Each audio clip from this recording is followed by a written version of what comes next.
আসিফ মাহমুদ, আজকে তুমি ওইখানে বৈশা নায়েবে আমিরুল মুজাহিদিনের বিরোধিতা শুরু করে দিয়েছে। তো ঢাকায় যখন ইশরাকরে দিছে তখন তুমি কানে বাতাস গেল না, যখন চট্টগ্রামে একজনকে দিয়েছে তখন তোমার কথা ছিল না। কিন্তু দেখলাম সব দোষ নন্দ ঘোষ, ইসলামের পক্ষে যারা তাদেরই সব দোষ। কথা ঠিক কিনা বলেন? কাউকে ঢাকার মেয়র বানানো হয়, কাউকে চট্টগ্রামের মেয়র বানানো হয়, কিন্তু স্বচক্ষে দেখেছি নায়েবে আমিরুল মুজাহিদিন বরিশালে নির্যাতিত হয়েছে, তার উপর আঘাত করা হয়েছে, তার ভোট চুরি করা হয়েছে। কিন্তু আমরা দেখতে পাচ্ছি ডেটের পরে ডেট, ডেটের পরে ডেট ঘুরিয়ে দেওয়া হচ্ছে। অমুক দিন, অমুক দিন, অমুক দিন।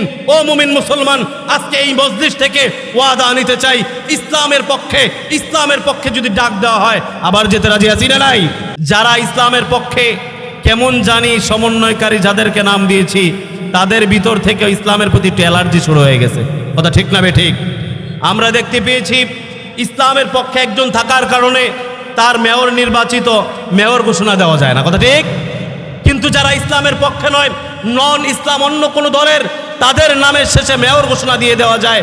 কাউকে ঢাকার মেয়র বানানো হয়, কাউকে চট্টগ্রামের মেয়র বানানো হয়। কিন্তু স্বচক্ষে দেখেছি নায়েবে আমিরুল মুজাহিদিন বরিশালে নির্যাতিত হয়েছে, তার উপর আঘাত করা হয়েছে, তার ভোট চুরি করা হয়েছে। কিন্তু আমরা দেখতে পাচ্ছি ডেটের পরে ডেট, ডেটের পরে ডেট ঘুরিয়ে দেওয়া হচ্ছে। অমুক দিন, অমুক দিন, অমুক দিন। ও মুমিন মুসলমান, আজকে এই মজলিস থেকে ওয়াদা নিতে চাই, ইসলামের পক্ষে, ইসলামের পক্ষে যদি ডাক দেওয়া হয় আবার যেতে রাজি আছি না নাই? জোরে বলেন রাজি আছি না নাই? কারণ নায়েবে আমিরুল মুজাহিদিনের মেয়র যদি ফিরিয়ে আনতে হয়, সেজন্য যদি আমাদের নারায়ণগঞ্জ থেকে লোক যাওয়া লাগে, যাবেন না? জোরে বলেন যাবেন না? অতএব আমরা চাই যাওয়া যায় বাদ, যুদ্ধ সংগ্রাম বাদ, স্বাভাবিকভাবে দিয়ে দেন। আমরা কোনো লড়াই চাই না, চাই হাঙ্গামা দাঙ্গা চাই না। আমরা চাই স্বাভাবিকভাবে দিয়ে দেন, আমাদের কোনো লড়াই যুদ্ধের দরকার নেই। আমরা তো এই সমন্বয়কারীদেরকে এতদিন কত সাপোর্ট করতাম। একটা ছেলে খুব ভালো, আমি যার নাম প্রায় মাহফিলে বলি, হাসানাত আবদুল্লাহ। একে দেখলাম ওই যে কিছুদিন পূর্বে মার্চ ফর গাজা যে অনুষ্ঠান হলো সেখানে উপস্থিত হয়েছিল। এদের ভিতরে কয়েকটা আছে ছাগল পাগল। দেখলাম এক পাগল বৈশা রয়েছে, এই যে ক্রিয়া বিষয়ক সম্পাদক মনে হয় না কি জানি সে বানাইছে, ক্রিয়া বিষয়ক উপদেষ্টা আসিফ মাহমুদ, আসিফ মাহমুদ নাম, আসিফ মাহমুদ। এই ছাগলরে দেখলাম ওর নাকে টিপ দিলে দুধ বেড়ে বলবে। আজকে তুমি আন্দোলন করেছো, বাংলাদেশের মানুষ ভালোবাসা তোমাকে একটা জায়গায় বসাইছে। আজকে তুমি ওইখানে বৈশা নায়েবে আমিরুল মুজাহিদিনের বিরোধিতা শুরু করে দিয়েছে। তো ঢাকায় যখন ইশরাকরে দিছে তখন তুমি কানে বাতাস গেল না, যখন চট্টগ্রামে একজনকে দিয়েছে তখন তোমার কথা ছিল না। কিন্তু দেখলাম সব দোষ নন্দ ঘোষ, ইসলামের পক্ষে যারা তাদেরই সব দোষ। কথা ঠিক কিনা বলেন? অতএব এখনই সময় আমাদের এক হয়ে যেতে হবে। তো ইসলামের পক্ষে থাকবেন তো ইনশাল্লাহ? আসতে কনকে ভয় পাইতেছেন, মনে হইতেছে ভয় পাইতেছেন, রাগ হইছেন।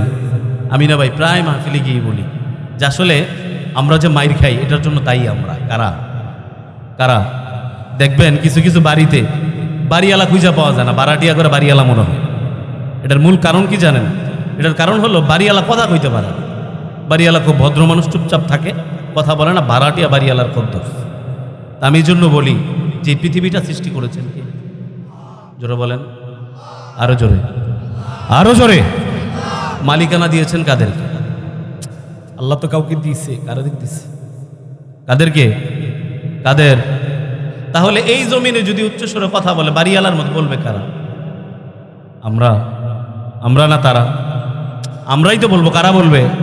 কারণ আল্লাহ তাআলা বলেছেন যে একজন মুসলমান যতদিন আছেন দুনিয়া ধ্বংস হবে না। কথা ঠিক? অতএব দুনিয়া টিকে আছে আমাদের জন্যে, এই জমিনের মালিকানা আমাদের।